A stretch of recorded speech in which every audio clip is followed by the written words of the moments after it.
नमस्कार, मैं हूं दीपक और आप देख रहे हैं डीएसके टॉक्स। बिग बॉस 16 का आज का ज़बरदस्त एपिसोड, क्या धमाकेदार एपिसोड था। हर किसी कंटेस्टेंट में होड़ मची थी कि कौन कितना ज़्यादा इरिटेट कर सकता है, कौन कितने घटिया लेवल पर गिर सकता है। और हमेशा की तरह घटियापंती में सबसे अच्छे मार्क्स लेकर के पास हो गई हैं अर्चना द गौतम उर्फ एमएलए, नहीं हारी हुई एमएलए। आप कॉन्फिडेंस देखिए इसका अर्चना गौतम का। चुनाव हार चुकी है, जमानत जब्त हो चुकी है, लेकिन इंस्टाग्राम पर अभी भी एमएलए कैंडिडेट लिख रखा है। मतलब एक लूजर कैसे अपने लूजिंग वाले कॉज को भी हाईलाइट कर रहा है। तो इतनी बेशर्मी तो सिर्फ अर्चना गौतम के अंदर ही हो सकती है। और वो अर्चना गौतम जिसने आज फिर बिग बॉस के हाथों काफी सारी जलालत सुन ली और कल के एपिसोड में वो बिग बॉस के घर से बाहर हकाल दी जाएंगी, निकाल दी जाएंगी। अर्चना के बारे में मैंने एक वीडियो में कहा था अकल बड़ी है भैंस, तो यहाँ अर्चना साबित करेगी कि उसका अकल से कोई लेना देना नहीं है, उसके लिए तो भैंस ही बड़ी है। और ऐसा तब होता है जब इंसान गलत जाता रहे, उसे सामने से कोई इनपुट नहीं मिले, अगर इनपुट मिल भी जाए तब भी उस इंसान को लगता है कि नहीं वो इंसान सही है, और इस चक्कर में वो अपना बेड़ा गर्क कैसे करता है ये आप अर्चना गौतम के केस में अच्छे से देख सकते हैं। हालांकि बाहर बैठ करके हम ये सारी चीजें देख रहे हैं एक थर्ड पार्टी के नजरिए से, लेकिन उसके बावजूद सोशल मीडिया पर दो अलग अलग गुट बन चुके हैं। ठीक उसी तरह से जैसे बिग बॉस के घर के अंदर दो गुट बन चुके हैं, एक अब्दू को कैप्टन बनाना चाहता है और एक गुट जो है वो अब्दू को कैप्टनसी से हटाना चाहता है। उसी तरह से सोशल मीडिया पर भी दो अलग अलग गुट बन चुके हैं। हालांकि सोशल मीडिया पर जो लोग हैं जैसे मेरी ही तरह, वो बाहर बैठ करके सारी तस्वीर देख सकते हैं, दोनों साइड की स्टोरीज देख सकते हैं। इसके बावजूद कुछ लोग ब्लाइंडली अर्चना के हर एक्ट को जस्टिफाई कर रहे हैं। वो लोग ये कह रहे हैं कि भाई ये शिव बहुत ज्यादा गलत था, निम्रत बहुत ज्यादा गलत थी, ये था वो था, साजिद को ब्लाइंडली जस्टिफाई कर दिया बिग बॉस ने। वहीं जो दूसरी साइड है वो ये हाईलाइट करेगी कि प्रियंका गलत थी, अर्चना गलत थी। अब अर्चना तो डेफिनेटली गलत थी, इसीलिए वो बिग बॉस के घर से बाहर गई भी है। अब ये सारी चीजें देखने के बावजूद कुछ लोग जरूर आएंगे, वो अर्चना के हर एक्ट को जस्टिफाई करेंगे, जबकि अर्चना कहीं से कहीं तक किसी तरह का जस्टिफिकेशन डिजर्व नहीं करती है। इसमें कहीं कोई शक की बात नहीं कि अर्चना भयंकर रूप से इरिटेट कर रही थी, मर्यादा की सारी हदें वो पार कर रही थी, लेकिन उसको भर भर के टक्कर दिए शिव ठाकरे ने। और Shiv Thakare day by day उसकी बॉडी लैंग्वेज से लग रहा है कि शायद उसे बहुत कंफर्ट जोन में आ चुका है या फिर घमंड में आ चुका है। जैसे अर्चना और प्रियंका की झूठी तारीफ कर दी थी करण जौहर ने, तो अर्चना और प्रियंका को लग रहा था कि वो तो कभी गलत जा ही नहीं सकते। ऐसा ही कुछ मुझे एक फील आ रहा है शिव की बॉडी लैंग्वेज को देख करके, जिस तरह से वो हर चीज़ में कूद रहा है। जहाँ पर उसका मुद्दा वो तो समझ में आता है, जहाँ उसका मुद्दा नहीं है वहाँ पर भी वो कहीं ना कहीं सलमान खान को या फिर बाहर ऑडियंस को एक ऐसा मौका दे रहा है जहाँ पर ऑडियंस कंफ्यूज हो जाएगी कि कौन ज़्यादा इरिटेटिंग है, अर्चना या शिव। तो शिव को अपने घोड़े जो है ना उन्हें थोड़ा सा रोक लेना चाहिए, हर मुद्दे में उसे नहीं कूदना चाहिए। ये एक सेंसिबल खिलाड़ी की निशानी होती है। अब अगर शिव को बराबर टक्कर देनी है अर्चना को, तो आई थिंक कि शायद वो अपने पैर पर कुल्हाड़ी मारने वाले मोड में आ चुका है, क्योंकि अर्चना का एकमात्र गेम जो है ना वो यही है, दूसरों के फटे में टांग अड़ाना, सामने वाले को अपने लेवल पर ड्रैग करके ले आना। तो अगर शिव ठाकरे खुद को एक अच्छा गेमर, अच्छा खिलाड़ी मानता है, तो I think Archana should be the last one जिसके लेवल पर वो आए। तो उसे अपने बराबर के जो लोग हैं ना उनसे थोड़ा भिड़ना चाहिए। अर्चना तो चाहती ही है कि शिव को वो अपने लेवल पर खींच लाए, और इस मिशन में कहीं ना कहीं कुछ हद तक अर्चना जो है वो कामयाब होती दिख रही है। तो शिव को अगर अपने गेम के लेवल को बरकरार रखना है ना, तो अर्चना को टोटली उसे इग्नोर करना चाहिए, बिकॉज अर्चना तो यही चाहती है कि ना हम खेलेंगे ना खेलने देंगे। और अगर शिव अर्चना को इतना ज़्यादा इंपॉर्टेंस देगा तो आई थिंक बाकी के जो लोग हैं ना उनको एक रास्ता मिल जाएगा आगे बढ़ने का, क्योंकि शिव तो अर्चना में ही उलझा रह जाएगा। तो एक समझदार खिलाड़ी होने के नाते मैं ये उम्मीद करूंगा शिव से कि अर्चना को तो वो इतना इंपॉर्टेंस या इतना फुटेज दे ही ना जितना कि वो डिजर्व भी नहीं करती है, बिकॉज फिर कोई डिफरेंस नहीं रह जाएगा ना शिव में या फिर अर्चना में। जबकि आप कितनी भी कोशिश कर लें अर्चना के एक्ट को आप जस्टिफाई नहीं कर सकते हैं। जिस तरह से उसने राजस्थान की डांसर वर्ड के ऊपर एक अलग ही रायता फैलाया, तो मुझे लग रहा है कि मुद्दा वहां सिर्फ राजस्थान की डांसर या डांसर वर्ड तक ही लिमिटेड नहीं था, शायद वहां पर कास्ट या फिर धर्म को भी लाया गया था, जिसके ऊपर बिग बॉस ने वहां पर अर्चना को आईना दिखाने की कोशिश करी। लेकिन अर्चना ने तो कसम खा रखी है कि उसे नहीं सुधरना है, अपनी गलती नहीं देखनी है तो नहीं देखनी है। और ये डांसर वर्ड के ऊपर इसने अर्चना ने इतना मुद्दा बनाया, जब इसका शालीन का चिकन का चल रहा था तब यही अर्चना थी ना जो ओपनली प्रोफेशन का मजाक उड़ा रही थी कि ऐसे एक्टर को लाइक क्यों हो, मार्केट में और भी सस्ते एक्टर मिल जाते। तो अर्चना मैडम खुद तो लोगों के प्रोफेशन पर जा सकती हैं, लोगों की फैमिली पर जा सकती हैं, कुत्ता बोल सकती हैं, लोगों को हरामखोर बोल सकती है। यही नहीं, अर्चना गौतम बार बार अब्दू को फिरंगी, फॉरेनर और चू वर्ड का इस्तेमाल भी बहुत किया था। अरे वो बच्चा नहीं है, 20 साल का है, 19 साल का, चू बना रहा है, वो चू बना रहा है। तो अर्चना को सारे लाइसेंस हैं, वो किसी को कुछ भी बोल सकती है, लेकिन अर्चना पकड़ लेगी एक वर्ड डांसर, और वो भी उस साजिद खान के मुंह से निकला वर्ड जिसकी बहन फारा खान बॉलीवुड में डांसर के तौर पर कैरियर एस्टैब्लिश करने के बाद कोरियोग्राफर बन गई। तो कैसे एक तिल का ताड़ बनाया जाता ना, इस चीज में अर्चना ने प्रियंका जग्गा के साथ मिलकर के पीएचडी हासिल कर ली है। प्रियंका जग्गा और स्वामी ओम अपने सीजन के बिग बॉस 10 वाले, उनका यहां पर पुनर्अवतार हुआ है प्रियंका चहार चौधरी और इस अर्चना के रूप में, जो कि हद दर्जे की गंदगी मचा रहे हैं। अब इनकी गंदगी को जब काउंटर करने के लिए शिव ठाकरे कूदता है तो भाई उसको हर तरीके से लोग टारगेट करें, अंदर भी और बाहर भी। और मजे की बात यह है कि जो लोग बाहर टारगेट कर रहे हैं ना, वो शिव के डायलॉग ही इस्तेमाल कर रहे हैं। मतलब बाहर जो लोग टारगेट कर रहे हैं उनके पास खुद के डायलॉग नहीं है। अब जस्ट बिकॉज कि शिव ने पोपट बोल दिया था अंकित को, तो बाहर हर कोई कह रहा है कि शिव जो है वो पोपट बन चुका है, अब्दू का पोपट है, साजिद का पोपट है। एंड बाहर ये बातें इसलिए हो रही हैं क्योंकि शो के अंदर प्रियंका और अंकित ने हालांकि 2 नाम लिए, लेकिन वो है तो एक ही। जैसे अब्दू को वो 10 में से 7 नंबर अंकित ने दिए, तो प्रियंका भी उतने ही देती है।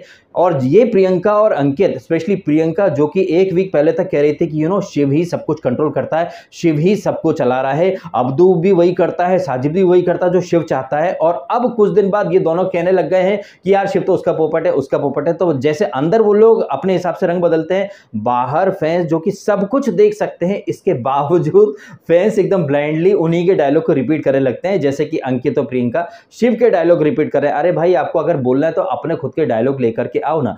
खैर, इन चीजों को साइड में रखकर एक बहुत इंपॉर्टेंट बात मुझे आपसे करनी है, और वो इंपॉर्टेंट बात मैं करूं उसके पहले आपने इस वीडियो को लाइक करना है और चैनल को करना है सब्सक्राइब। इससे पहले कि मैं ये बात भूल जाता, मैंने यहां पर बोलना मुनासिब समझा। अब एक इंपॉर्टेंट बात हम यहां कहते हैं, यहां पर बिग बॉस ने अब्दू को इस सीजन का सबसे अच्छा कैप्टन बोल दिया, और बिग बॉस ने यह भी कहा कि भाई बिग बॉस के पास कोई वाजिब रीजन नहीं है उल्लंघन संबंधित, जिसके बूते या जिसके बेसिस पर बिग बॉस जो है वो अब्दू को कप्तानी से हटा सकें या हकाल सकें। भाई साहब, उल्लंघन की बात तो मतलब बिग बॉस को करनी ही नहीं चाहिए, क्योंकि बिग बॉस के घर का सबसे बड़ा रूल अंग्रेजी वाला। अब यहां पर मैं रूल की बात बार बार करता आ रहा हूं, आपने ध्यान दिया होगा। ये बात मैं इसलिए कर रहा हूं क्योंकि अर्चना और प्रियंका जो इतनी बड़ी बड़ी वहां पर डींगे हाँक रहे थे, ये अनफेयर था, ये वो था, ये वो था। और ये अर्चना जो बात करी थी, हम किसी से डरेंगे थोड़ी, हम तो भाई खुल के बोलेंगे, कंटेस्टेंट ये है वो है। तो या तो सारे कंटेस्टेंट को बिग बॉस ने पहले ही बोल दिया होगा कि भाई अब्दू जो है वो बाहर का है, तो अंग्रेजी के ऊपर आप कुछ नहीं बोलोगे। और ये फॉरेनर ये जो बोलती रहती है, क्या नाम इसका, अर्चना, तो हमारी देश की शिल्पा शेट्टी भी गई थी ना वहाँ लंदन में बिग ब्रदर में, वहाँ पर उसको रेसिस्ट कमेंट का सामना करना पड़ा था जब वो वहाँ बिग ब्रदर जीत के आई। तब हम लोगों ने बिल्कुल नहीं बोला कि यार वो फॉरेनर शो करने क्यों गई थी। इनफैक्ट अभी लंदन से ही खबर आई थी ना, वहाँ पर ऋषि सुनक जो कि एक्चुअली में इंडियन है, वो वहाँ के पीएम बन चुके हैं। तो इस खबर के ऊपर हम सारे भारतवासी बड़ा गर्व महसूस करेंगे। बताओ यार, फॉरेनर के ऊपर हमारा एक इंडियन रूल कर रहा है। क्या हो कि अगर वहाँ के लोग बोलते कि भाई तू ऋषि सुनक, तू भी उनके लिए एक फॉरेनर है, तो भाई तू वहां जा, या फिर सुंदर पिचाई, या फिर जितने भी हमारे जो इंडिया के टॉप के जो लोग हैं, जो बड़ी बड़ी टॉप की कंपनीज के वो बन चुके हैं, मुखिया बन चुके हैं, सीईओ बन चुके हैं, या फिर हमारे जो इंडियंस जो एनआरआई हैं वो अलग अलग कंट्रीज में रह रहे हैं, क्या हो उन कंट्रीज के लोग हमारे जो एनआरआई इंडियंस हैं उनको बोलते भाई आप निकल जाओ, आप फॉरेनर हो। तो अर्चना जो कि नेता बनना चाहती है, उनकी सोच कितनी ज्यादा छोटी है। और जैसे शिल्पा शेट्टी को फायदा मिला था ना, जैसे वो रेशियल कमेंट्स, कौन थी कंटेस्टेंट, जेड गुडी नाम था उसका, जो कि शायद अब इस दुनिया में नहीं है, उसने शिल्पा शेट्टी के ऊपर बहुत सारे ऐसे अभद्र कमेंट करे थे, ठीक वैसे ही जैसे अर्चना गौतम अब्दू के ऊपर कमेंट कर रही है। तो कोई आश्चर्य की बात नहीं है, जैसे शिल्पा शेट्टी को वहां पर बहुत ज्यादा सिंपैथी और सपोर्ट मिला ना, हमारे इंडिया में ऑलरेडी अब्दू को बहुत ज्यादा सपोर्ट मिल चुका है। और अब्दू कोई पहला कंटेस्टेंट नहीं है जो कि फॉरेनर, इससे पहले वो एंड्रू साइमन, सनी लियोनी, या फिर पामेला एंडरसन, खुद जेड गुडी भी आई थी, और पाकिस्तान की वो कच्चा धोना एक्सपर्ट वीना मलिक, वो भी आई थी। तो जिस तरह से ये अर्चना ने कमर कस के अब्दू के लिए माहौल बनाने की मुहिम शुरू कर दी है ना, इसमें अब्दू का ही फायदा है, इसमें अर्चना का कोई फायदा नहीं है। इनफैक्ट अर्चना को तो और ज्यादा हेट मिलेगी। लेकिन यहां पर जो मैं बात हाईलाइट करना चाहता हूं वो बात यह है कि जिस दबंग अंदाज में ये कह रही थी ना अर्चना की ये फॉरेनर है, ये बोल नहीं पाता, इसको पोपट वगैरह ये सब बातें वो कह रही थी, साजिद खान से भी बोल रही थी, वो कंटेस्टेंट है, कंटेस्टेंट की तरह ट्रीट करेंगे।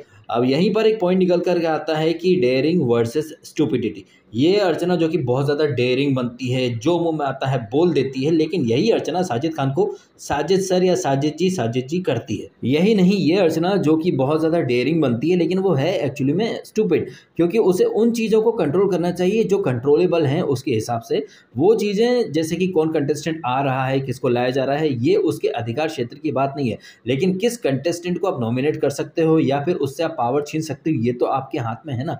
तो आपका दिमाग घास चरने चला गया था क्या जब बिग बॉस ने कहा था कि हम अब्दू को किसी बूते पर हकाल नहीं सकते क्योंकि कोई उल्लंघन नहीं हुआ है। ये अर्चना जो इतनी बड़ी बड़ी डींगे हाँक रही थी वहां पर, क्या वो गिना नहीं सकती थी क्या? एक तो ये खुद अपने डिसीजन नहीं ले सकता, दूसरी बात की सबसे बड़ा उल्लंघन अंग्रेजी में खुद ये बात करता है, हमको भी अंग्रेजी में बात करनी पड़ती है। तीसरा, ये जिस तरह से ड्यूटी एलोकेशन वगैरह, और चौथा और सबसे इंपॉर्टेंट पॉइंट कि जब कप्तान खुद रूल उल्लंघन कर रहा है तो फिर बाकी घर वालों के सामने वो क्या एग्जाम्पल प्रस्तुत कर रहा है। और बिग बॉस, आपने खुद ने कहा था सौंदर्य अंग्रेजी में बात करती है, आपने गौतम को हटा दिया था, निम्रत को हटा दिया था, यही उल्लंघन का हवाला देकर के कि कप्तान खुद अंग्रेजी में बात करते हैं। तो वो अर्चना जो कि खुद को एक नेता बोलती है, विधानसभा का चुनाव लड़ चुकी है, एमपी बनना चाहती है, हाथ में इतना सुनहरा मौका था यार, लेकिन इस बॉडम महिला ने डेयरिंग बनती दिखाने के चक्कर में इतनी घनघोर लेवल से स्टुपिडिटी दिखाई है ना, कि मतलब उसने तो एक ट्रैक पकड़ लिया था कि उसे स्टुपिडिटी ही दिखानी है। पहले ये स्टुपिडिटी दिखाई, फिर वो राजस्थान डांसर वाला मुद्दा पकड़ लिया, उसके बाद वो शिव से हाथापाई कर रही है। मतलब आप देख लीजिए, एक के बाद एक ब्लेंडर करने पर ये उतारू हो गई सो कॉल्ड नेता। ये सो कॉल्ड नेता और इसके आसपास के जितने भी हैं ना चेले चपाटे, जैसे कि वो गौतम जो कि बाद में इतनी बातें कर रहा था कि यार इनको अगर अब्दू को कप्तान बनाना है तो मतलब ये खुद नहीं बनना चाहते क्या? अरे घनचक्कर, जब तुमको वहां पर मौका दिया था तुमने कितने पॉइंट दिए थे? 8 दिए थे, 7 दिए थे। सौंदर्य जो इतनी सारी बातें कर रही थी 9 समथिंग कुछ दिए थे। तो वहां जहां पर इनको अपने पावर का इस्तेमाल करना था, अब्दू से कैप्टनसी स्नैच कर लेनी थी, सो दैट यहाँ पर ये जो टास्क का सेटअप था, यहाँ पर कोई 2 नए कैप्टन्स आते, उनके बीच में टास्क होती। बिग बॉस ने यहाँ पर प्लान ए प्लान बी दोनों तैयार करके रखा था कि इनकेस अगर अब्दू को वोट नहीं मिलते हैं तो कोई 2 लोग यहाँ पर ये टास्क करें। लेकिन ये घनचक्कर घर वाले, मतलब समझ ही नहीं आता, ये लोग मतलब सही टाइम पर सही डिसीजन ये लोग लेते ही नहीं है, फिर लग जाते हैं रोटी के ऊपर मुद्दा करने में, बाद में फिर ब्लेम करने में कि उसको क्यों चुना, उसको क्यों चुना। सही टाइम पर सही डिसीजन इन लोगों ने लेना सीखा ही नहीं ससुरों ने। लेकिन जैसे यहाँ पर अब्दू को कप्तान बनाए रखना है या फिर हटाना है, तो यहाँ पर अर्चना के मुंह में क्या दही जम गया था? उसने यहाँ पर ये पॉइंट हाईलाइट क्यों नहीं करा कि भाई अगर आप कह रहे हो बिग बॉस की सारे कंटेस्टेंट एक समान होने चाहिए, जैसे वीकेंड पर सलमान खान ने कहा था, तो मेरे लिए अब्दू भी समान कंटेस्टेंट है। वो ठीक है, मेहमान है, अतिथि देवो भव अपनी जगह है, लेकिन when it comes to rule, तो भैया घर के रूल उसके ऊपर भी लागू होते हैं। तो भाई अंग्रेजी में वो क्यों वार्तालाप कर रहा है, उसको इतना वीआईपी ट्रीटमेंट क्यों मिल रहा है? इसलिए भैया हमारे लिए अब्दू जो है वो कप्तान मटेरियल नहीं है। ये पॉइंट वो बोल नहीं सकती थी क्या? और ये प्रियंका और अंकित और ये सौंदर्य वगैरह, ये इनके साथ में वो गौरी नगौरी, ऐसे तो ये लोग क्या है कि खुद को इंडिविजुअल बोलते हैं। लाइव फीड का एक अपडेट आया जहां पर गौतम कह रहा था इससे प्रियंका और इनसे कि है ना वो शिव के पीछे 8 लोग हो गए, लेकिन हम इंडिविजुअली उन पर भारी हैं। इंडिविजुअल कौन कौन? गौतम, सौंदर्य, प्रियंका, अर्चना, गौरी नगौरी और अर्चना, ये 6 लोग इंडिविजुअल हैं, लेकिन उधर 8 लोगों का ग्रुप है। तो आप समझ रहे हैं ना। उसके बाद कुछ खबरी लोग भी ऐसे पीआर पंथी कर रहे हैं कि इस घर में जीतने के सिर्फ 2 ही मटीरियल हैं, 2 ही दावेदार हैं और दोनों ही लॉन वॉरियर्स हैं, सोलो प्लेयर हैं। कौन? निम्रत जो कि 6-8 लोगों के ग्रुप में छुपके चल रही है, और प्रियंका जो कि बाहर से अपने साथ एक जोड़ीदार लेके आई, जिसके बारे में शिव ने और निम्मो ने काफी ज्यादा ट्रोल करने की कोशिश करी। 2 आए हैं, 2 2 2 2 2। तो यहाँ पर शिव और निम्रत भी बहुत ज्यादा टू मच गए थे, ओवर द टॉप रिएक्शन थे शिव के भी, उसको थोड़ा सा कंट्रोल कर लेना चाहिए। लेकिन अगर हम कंपेयर करें अर्चना से शिव को और निम्मो को, तो अर्चना बाजी मार जाती है, बड़े ही आराम से वो बहुत बड़े मार्जिन से जीत जाती है, क्योंकि इरिटेट करने के मामले में शिव को शायद अभी बहुत साल लग जाएंगे। जिस हिसाब से अर्चना इरिटेट करती है, उसकी भगवान ने आवाज भी ऐसी दी है तो उसको भर भर के फायदा मिलता है, और तिल का ताड़ बनाने में तो भैया वो एक्सपर्ट है। वैसे एक्सपर्ट तो प्रियंका चहार चौधरी भी हैं, फेयर गेम की बात करने में, सच्चाई की और न्याय की मूरत बनने में। उन्हें यहाँ पर बिग बॉस ने इस टास्क में संचालक का रोल दिया है, और यहाँ पर प्रियंका चहार चौधरी के आप अतरंगी रूल देखो भाई साहब। टास्क शुरू होने का बजर बजेगा, टास्क शुरू हो जाएगी, टास्क खत्म होने का बजर बजा, दैट मीन्स टास्क वहीं खत्म हो जानी चाहिए। जो जहां जैसी परिस्थिति में है उसे वहीं रुक जाना चाहिए। लेकिन नहीं, सौंदर्या बोलती है बजर बज गया, खत्म हो गया टास्क, लेकिन मैं क्या उड़ के थोड़ी आऊँगी, चल के आऊँगी तो टाइम लगेगा ना। तो यहाँ पर प्रियंका अपने अलग ही रूल बना देती है। फिर बिग बॉस यहाँ कूद पड़ते हैं प्रियंका को जलील करने के लिए, और बिग बॉस यहाँ पर बोलते हैं कि प्रियंका, आपको हमने संचालक बनाया है तो जरा आपके रूल्स आप क्लैरिफाई करें, बिकॉज हमें कुछ समझ नहीं आया है कि टास्क शुरू होगी, खत्म होगी बजर, उसके बाद भी अगर ला रहे हैं तो बजर का औचित्य क्या रहा। तो प्रियंका बोलती है कि टास्क खत्म होने का बजर अगर बज गया तो आप वो गोल्ड बीन्स जो भी हैं वो कलेक्ट करें, तो वो आप वहीं रुक जाओ, और टास्क खत्म होने का बजर बज गया है इसके बावजूद आप पोटली लाओ और रख दो, तो मैं पोटली को वैलिड मान लूंगी। बिग बॉस यहाँ पर एक नहीं 2-3 बार प्रियंका के मुंह से उगलवाता है, और बैकग्राउंड में शिव अतरंगी रिएक्शन देता है कि वाह क्या फेयर गेम है। तो आप समझ जाइए कि प्रियंका कितनी फेयर खिलाड़ी हैं और कितनी शिद्दत से वो बिग बॉस के रूल्स को समझती हैं। ये वही प्रियंका हैं जिन्होंने कि सेकंड वीक में निम्रत को बोला था कि अच्छे से सुना करो, बिग बॉस ने तुमको संचालक बनाया है। अब यहाँ बिग बॉस का दोगलापन देखिए, जब निम्मो थी ना संचालक तब बिग बॉस को चलता था, बिग बॉस ने इंटरफेयर नहीं करा, लेकिन यहाँ प्रियंका संचालक है तो बिग बॉस भर भर के कूद रहे हैं, और ना सिर्फ कूद रहे हैं बल्कि प्रियंका को उनके ब्लेंडर का एहसास भी करा रहे हैं कि न्याय की मूरत, फेयर गेम की माता, आप कितने अतरंगी रूल बना रही हो। तो यहाँ पर कोई रॉकेट साइंस तो है नहीं समझना कि अब्दू ये राउंड जीत जाएगा और वापस से कैप्टन बन जाएगा, और वापस से बिग बॉस जो है वो बिग ब्रदर बन जाएगा, बिकॉज घर वालों ने खुद अब्दू को कैप्टन चुनने की एक मुहिम शुरू कर दी है। इसीलिए मैंने इस वीडियो के थंबनेल में डेयर डेविल या डेयरिंग वर्सेस स्टुपिडिटी कैप्शन दिया है, बिकॉज यहाँ पर कंटेस्टेंट के पास डेयर डेविल साइड दिखाने का भी मौका था और खुद को स्टुपिड साबित करने का भी मौका था, जहाँ पर ज़्यादातर कंटेस्टेंट तो खुद को स्टुपिड ही साबित करके चले गए हैं। और ऐसे ही स्टुपिड कंटेस्टेंट में आती गौरी नगोरी, जिसे ये फर्क नहीं पड़ रहा कि भैया अर्चना सौंदर्य ने उसको फूल नहीं दिए, लेकिन वो अभी भी उसी ग्रुप में बैठी है। यहाँ पर स्टैन थोड़ा सा स्मार्ट गेम खेलता हुआ दिख रहा है, जिस तरह से वो गौरी और इसके गौतम और सौंदर्य के सामने तो हाँ में हाँ मिला रहा था, लेकिन बाद में जाकर के उसने भी शिव के सामने सारी बातें कह दी कि भाई ये गौरी तो एक अलग ही इन्फ्लुएंस में चल रही है, और वो गौतम और इनके सामने बोलता भी ना, वो तो दुनिया को दिख रहा है कौन रियल है कौन फेक है। वो गौरी को समझाने की बहुत कोशिश कर रहा है, लेकिन गौरी को अभी भी मतलब अकल नहीं आ रही है। वो तो इतनी ज़्यादा ब्रेन वॉश हो चुकी है प्रियंका और अर्चना और सौंदर्य के उसमें कि उसे पता ही नहीं चल रहा कि भाई उसका अच्छे से कट चुका है। हालांकि यहाँ पर गौरी इसको अर्चना को थोड़ा ज्ञान देती कि तेरे को बीच में नहीं कूदना था, नहीं कूदना था, लेकिन यही तो अर्चना का गेम है। उसको लगता है कि वो जो कुछ भी करेगी उससे कंटेंट आएगा, वो क्वीन क्वीन क्वीन क्वीन बन जाएगी, और एक संगत का असर भी होता है, आप माने या ना माने। जैसे ये ये प्रियंका, जिसके बारे में ये अर्चना बोल रही थी ना कि फीता कट गया तो मुंह लटक गया, उसका बुद्धि नहीं है। अंकित पीछे ही खड़ा था, फिर अंकित जाके जब इसको प्रियंका को समझाने की कोशिश करता है तो प्रियंका कैसे हेडमास्टर की तरह, नहीं हेडमास्टर नहीं, दादाजी की तरह अंकित को झाड़ रही थी कि तुझे ऐसा बोलना नहीं आता, तुझे वैसा बोलना नहीं आता, तू मेरे लिए ऐसा क्यों बोलता नहीं है, तू वैसा क्यों नहीं बोलता है। और फिर वीकेंड पर बोलती है नहीं सर, इसका खुद का एक अपना अलग थॉट प्रोसेस है, ये अपने अलग हिसाब से चलता है सर, हम दो अलग अलग लोग आए हैं, नहीं सर गार्जियन की जरूरत नहीं है। इनफैक्ट ये अब्दू को रेटिंग देने वाली टास्क थी ना, वहां पर भी इसने जग्गा ने मग्गा का मुंह बंद कर दिया था, बोलने ही नहीं दे रही थी, और फिर बाद में ये खड़ी हो जाएगी कि उधर से शिव आया था, उधर से वो आए थे, तूने मेरे लिए कुछ बोला ही नहीं। वो बंदा बोलता है तो उसको शटअप करके मुंह बंद करा देती है, फिर बाद में ज्ञान देती है तूने ऐसा क्यों नहीं बोला, वैसा क्यों नहीं बोला। उसके बाद कुछ सो कॉल्ड खबरी लोग आएंगे और बोलेंगे ओ हो इस बिग बॉस में सिर्फ दो ही खिलाड़ी जो कि अकेले खेल रहे हैं, पहला है निम्मो और दूसरी है ये जग्गा। आहा, कौन हीरो कहाँ से ये आते हैं भाई। और जिस तरह की फालतू पंथी अर्चना गौतम करती जा रही है, मुझे ऐसा लग रहा है कि सुरभि राणा का, स्वामी ओम का, राखी सावंत या तंबोली, इन सब के रिकॉर्ड तोड़ देगी अर्चना गौतम। इसको पता ही नहीं चलता है कि भाई कंटेंट देते देते ये हद से बाहर चली जाती है। शायद अर्चना गौतम को उसके पीआर ने यही सिखाया होगा कि कुछ भी हो तो कूद जा। मुझे तो लग रहा है कि मेकर्स ने भी उसको पर्पसली ऐसा कुछ करने को बोला होगा, बिकॉज इससे हुआ क्या है, इससे एक हाइप क्रिएट हो गया है, लोग इंटरेस्ट के साथ एपिसोड देखने लग गए कि भाई क्या हुआ होगा क्या हुआ होगा। और जैसा कि मैंने कहा कि अर्चना ने जो भी कुछ करा है इससे डायरेक्टली फायदा होगा अब्दू को, तो क्या पता भाई साहब ये एक सोची समझी प्लानिंग भी हो सकती है। ये बात मैं इसलिए कर रहा हूं क्योंकि बिग बॉस या खतरों के खिलाड़ी जैसे जो शो होते हैं ना, ये बेहतरीन प्लानिंग, बेहतरीन एग्जीक्यूशन और बेहतरीन स्क्रिप्टिंग का परफेक्ट एग्जाम्पल होता है।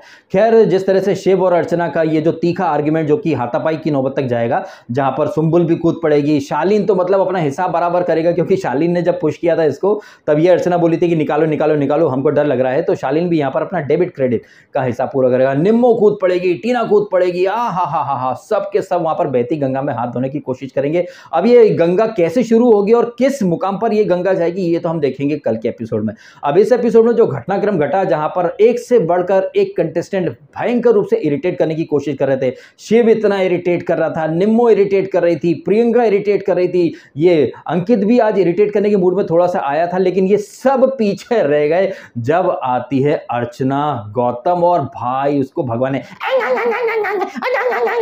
ये अर्चना नेता बनना चाहती है। इसके बारे में मैंने पहले भी कहा है कि सही टाइम पर सही जगह पर सही मुद्दा उठाना एक आर्ट होता है, जिसमें कि अर्चना या बाकी के कंटेस्टेंट टोटली फेल हो चुके हैं और उसके बाद ये अर्चना आर्टिस्ट की पीपड़ी बजाती है कि वो डांसर है। अरे गौरी नगौरी डांसर है तो उसे डांसर ही बोला जाएगा ना, या सनी लियोनी पॉर्न स्टार है तो उसको पॉर्न स्टार ही बोलेंगे हम लोग। फिर लोग ऑब्जेक्शन लेने लगते कि पॉर्न स्टार क्यों बोला, अरे भाई वो पॉर्न स्टार ही है ना। और जिस तरह से ये टिकटॉकर थी, ये क्या नाम इसका, अर्चना गौतम, तो इसे टिकटॉकर बोला जाएगा, या अब्दू या फिर ये MC स्टैन छपरी, वो क्या बोलते हैं रैपर, तो उसे रैपर ही बोला जाएगा, या फिर छपरी, मैं तो ऐसे लोगों को छपरी बोलता हूँ तो मैं छपरी बोलता हूँ। या फिर ये शिव ठाकरे जो कि रोडीज से आया था बिग बॉस मराठी सीजन 2 में, मैं इसको कई बार रोडीज बोलता था। इनफैक्ट शो के होस्ट महेश मांजरेकर ने भी शिव को एक दो बार रोडीज बोला था, रोडी राड़ा नहीं करने का, रोडीज। तो यहाँ पर जिस चीज से आप फेमस हुए हो वो चीज मतलब क्यों ना बोली जाए। और उस वर्ड के ऊपर भी अर्चना को इतना घनघोर ऑब्जेक्शन कि डांसर कैसे बोल दिया। अरे वो डांसर है तो डांसर ही बोलेंगे ना, डांसर को राहुल गांधी थोड़ी ना बोल देंगे हैं। फिर ये राहुल गांधी जैसे लोग और प्रियंका गांधी जैसे लोग इस नमूनी अर्चना को टिकट पकड़ा देंगे तो कांग्रेस भी अपने पतन का कारण मतलब खुद ही बनती चली जा रही है। और अर्चना जैसे लोग साबित कर रहे हैं कि कांग्रेस का जहाज क्यों डूब रहा है। अब इन बातों के बारे में क्या है आपके ओपिनियन, कमेंट अवश्य कीजिएगा। आपने समय निकाला, वीडियो देखा, आपका बहुत बहुत धन्यवाद। Thank you so much.